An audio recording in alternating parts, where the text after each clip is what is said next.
रासायनिक समीकरणों को संतुलित करना, बैलेंसिंग द केमिकल रिएक्शंस। रासायनिक समीकरण संतुलित कब कहे जाते हैं? जब तीर के निशान से बाईं तरफ जितने भी अभिकारक हैं उनके परमाणुओं की संख्या उत्पादों के परमाणुओं की संख्या के बराबर हो जाए तो ये रासायनिक समीकरण संतुलित कहे जाते हैं। जैसे यहाँ पर देखें, ये अभिकारक हैं Fe और H2O, उत्पाद है Fe3O4 और H2। तो Fe के यहाँ कितने परमाणु हैं? Fe के 3 परमाणु हैं। वो अणु और परमाणु जो कुछ भी हैं 3 है, क्योंकि ये जो है 3 लगा हुआ है पहले Fe से, तो 3 परमाणु। इधर कुछ होता तो गुणा करके आता। तो यहाँ पर Fe के देख लेते हैं, Fe के 3, Fe3 3 परमाणु इधर हो गए। अब H के देखते हैं, हाइड्रोजन के H2, यानी यहाँ पे 2 लगा हुआ है तो इससे पहले 4 है तो इसका गुणा करेंगे, 2 चौगु 8 परमाणु है टोटल। देख लेते हैं जहाँ जहाँ। और यहाँ पर देखते हैं, इसमें तो H है नहीं, इसमें है, तो 2 चौगु 8, यहाँ भी 8 हो गए। मतलब आप हाइड्रोजन भी संतुलित है। ऑक्सीजन देखते हैं, ऑक्सीजन का 1 परमाणु है तो 1 चौगु 4 हो गए। और यहाँ पे देखते हैं O4, 4 है यहाँ पर, क्योंकि यहाँ कुछ आगे है नहीं। 1 मान लेते हैं तो 4 एकम 4 हो जाएगा, या यहीं से कर लें 4 है। तो ये संतुलित समीकरण है। यहाँ पर देखें क्या ये संतुलित समीकरण है? Fe का 1 परमाणु है, जबकि Fe3 इधर देखते हैं तो Fe इसमें है, इसमें नहीं है, तो Fe3 यानी 3 परमाणु है। H के देखते हैं, इसमें H है नहीं, इसमें है H के 2 परमाणु है और यहाँ 2 परमाणु है। तो कुल मिला के Fe के परमाणुओं से ही पता लगता है कि ये समीकरण संतुलित नहीं है।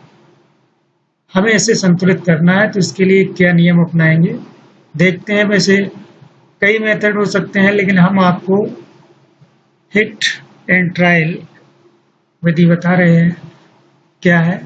सबसे पहले इसके कुछ नियम है, उन्हें देख लेते हैं। सबसे पहले क्या है कि उत्पादों और अभिकारकों में परमाणुओं की संख्या निर्धारित करके टेबल बना लेते हैं, और फिर उस टेबल में जिसके परमाणुओं की संख्या सर्वाधिक होती है वहीं से शुरुआत करते हैं। फिर जो असंतुलित होते जाते हैं उसको एक एक करके देखते जाते हैं। जैसे Fe plus H2O, Fe3O4 plus H2, इसमें हम एक टेबल बनाएंगे, तत्व का नाम लिख देंगे, देख लेते हैं सब में मिला करके कितने तत्व आए। Fe आया है, H आया है, O आया है, और उधर भी देख लेते हैं राइट साइड में उत्पादों में क्या क्या आए हैं। वो हम एक टेबल ये बना देते हैं FeHO। अभिकारकों की संख्या, अभिकारकों में परमाणुओं की संख्या के लिए एक खाना बना लेते हैं, उत्पादों में बना लेते हैं। तो अभिकारकों में देखते हैं Fe इस साइड में केवल एक जगह है, वो है 1 परमाणु। उत्पादों में Fe के ही परमाणु देखते हैं, केवल इसमें Fe आया हुआ है, इसके 3 परमाणु है, यहाँ पे लिख दिए।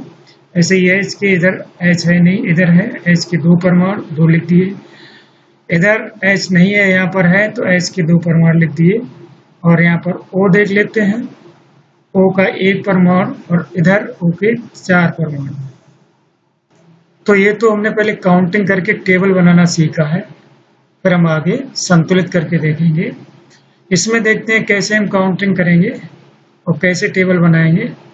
Na plus H2O is equal to NaOH plus H2 gas. हालांकि हमने स्टेट अभी नहीं लिखी है, कौन सी अवस्था में है, सॉलिड या लिक्विड या सॉलिड लिक्विड या गैस, जो कुछ भी है नहीं लिखा है, केवल संतुलित करना है समीकरण, इसलिए हमने लिखा नहीं है। देख लेते हैं तत्व कितने हैं, NaH और O। NaH और O ये हैं, तो हमने लिख लिए। अभिकारकों में परमाणुओं की संख्या Na की, इधर देखते हैं एक ही जगह Na है, 1 लिख दिया, इधर भी 1 लिख दिया। H यहाँ पे आया, इधर नहीं आया है, तो H के 2 लिख दिए। यहाँ पर एक जगह यहाँ H आया है, 1 परमाणु इसमें है अणु में, और 2 यहाँ, तो 1 प्लस 2 हमने अलग अलग लिख दिया, सुविधा रहेगी। और O में देखा कि 1 इधर अभिकारकों में और 1 इधर भी है। तो इस तरीके से हमारी टेबल हो गई। अलग अलग लिखने के बाद योग भी कर लेते हैं। इस तरीके से हमने टेबल बनाना सीखी। अब हम देखते हैं कि संतुलित कैसे करते हैं। ये हमारा एक समीकरण है, Fe plus H2 Fe3O4 plus H2 से संतुलित करना है। टेबल बना ली।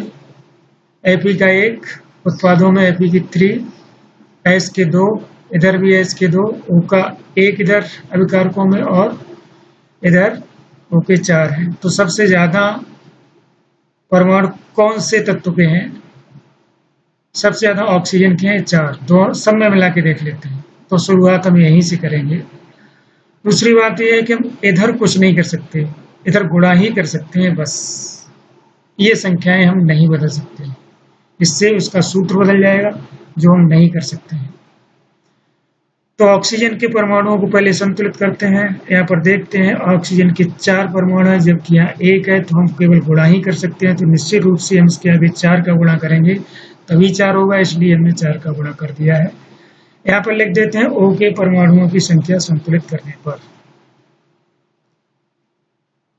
इससे क्या है कि थोड़ा प्रेजेंटेशन बढ़िया हो जाता है और मार्क बढ़िया मिल जाते हैं। तो यहाँ पर देखते हैं कि O के 4 हो गए, यहाँ पर O के 4 हैं, लेकिन अब H देख लेते हैं, क्योंकि O के साथ H डिसबैलेंस हो गया होगा।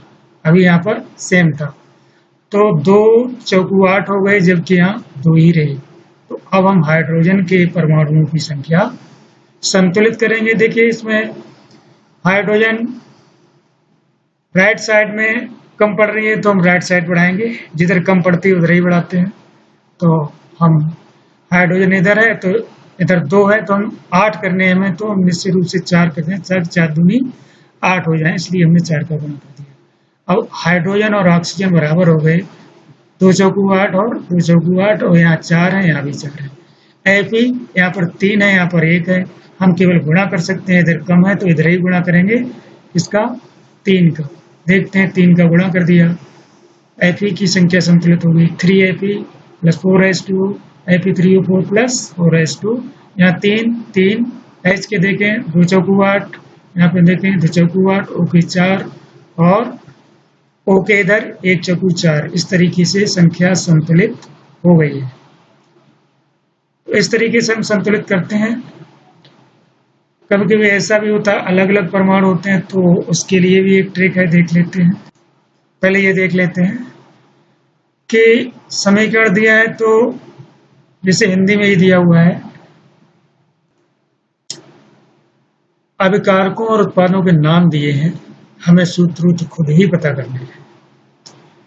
जिंक प्लस सल्फ्यूरिक अम्ल, जिंक सल्फेट प्लस हाइड्रोजन, तो हमें जिंक का सूत्र आना चाहिए। उसकी संयुक्ता भी होनी चाहिए, इससे हम आराम से सूत्र बना सकें। तो वो हम अगले वीडियो में देखेंगे। फिलहाल यहाँ संतुलित करना देखते हैं कि किस तरीके से हम सूत्र बना लेते हैं। तो सल्फ्यूरिक अम्ल का H2SO4 होता है, जिंक का लिख दिया और हाइड्रोजन का लिख दिया। स्टेट हम अभी भौतिक दिशा नहीं लिख रहे हैं, केवल संतुलित करना है। अब हमें एक टेबल बनानी है, Zn H S और O, Zn H S और O।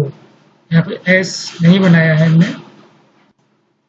तो Zn का 1 बराबर है, S का 2 एकम 2 यानी कि 2, और इधर देखते हैं इधर भी 2, O का इधर 4, इधर भी 4, और S का इधर 1 तो 1।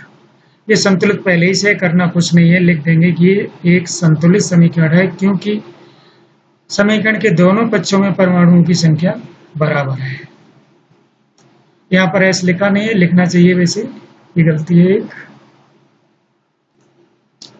देखते हैं कि दूसरा समीकरण संतुलित करना है, इसमें भी नाम दिया है अभिकारकों और उत्पादों का, और हम इनके सूत्र लिखेंगे। Barium chloride BaCl2, aluminium sulphate Al2SO4 का whole thrice equal to BaSO4 barium sulphate, और एल्यूमिनियम क्लोराइड का Al2Cl3।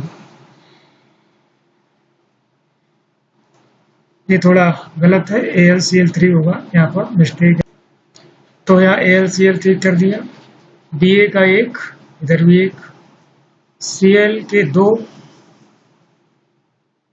लेफ्ट साइड में 2 है अभिकारकों में, यहाँ पर देखते हैं Cl के 3 है और एल्युमिनियम का 2 है परमाणु और इधर एल्युमिनियम का 1, सल्फर के 3। यहाँ से देखते हैं, ये थोड़ा गौर से देखिए, कोष्टक के बाद 3 लगा हुआ है SO4 का होल थ्राइस। तो हम यहाँ जो कुछ मौजूद है उसमें 3 का गुणा करेंगे। अगर S के याद करने हैं तो S का 1 है अंदर, तो 1 या 3 होगी। ओके करना है तो O के अंदर 4 है, तो 4 या 12 होना चाहिए। यहाँ पर ये लोअर केस में होना चाहिए। इस तरीके से S के 3 और 1 इधर देख लेते हैं और ऑक्सीजन के देखें तो 4 या 12 हो गए और इधर 4 ही है। सबसे ज्यादा ऑक्सीजन के परमाणु हैं, अतः हम यहीं से शुरुआत करेंगे। देखते हैं ऑक्सीजन के परमाणु कैसे संतुलित होते हैं। हमने इधर देखा ऑक्सीजन में कितने हैं, 12, इधर 4 हैं, तो हम पहले ऑक्सीजन से ही शुरुआत करेंगे। ये लिख दिया है। O के परमाणुओं की संख्या संतुलित करने पर, तो इधर 12 है तो हम यहाँ 12 कैसे कर सकते हैं, इधर 4 है तो हम केवल गुणा ही कर सकते हैं, तो 3 का गुणा करेंगे तो 12 आ, इसलिए हमने 3 का गुणा कर दिया है। अब ऐसा करने के बाद Ba के इधर 3 परमाणु हो गए, जबकि इधर एक ही परमाणु है, तो Ba के परमाणुओं की संख्या संतुलित करने के लिए हम 3 का गुणा करेंगे इधर, इसलिए 3BaCl2 हो जाएगा। अब Ba का परमाणु बराबर हो गए, तो इसमें Cl डिसबैलेंस हुआ, 2 3 6 Cl हो गए। अब यहाँ पर 3 नहीं है तो अब समस्या Cl की आ गई, इसलिए हम क्या करेंगे, 3 से 6 करने के लिए हमें 2 का गुणा आगे करना पड़ा, इसलिए हमने Cl के परमाणुओं की संख्या संतुलित करने लिखा है, यहाँ 2 का गुणा कर दिया। अब देखते हैं सबके बराबर हो गए। देखिए Ba का 3, इधर 3, S का 1 3 और इसका 1 3, कोष्टक से बाहर है इसलिए अंदर का बाहर गुणा कर दिया क्योंकि थ्राइस है।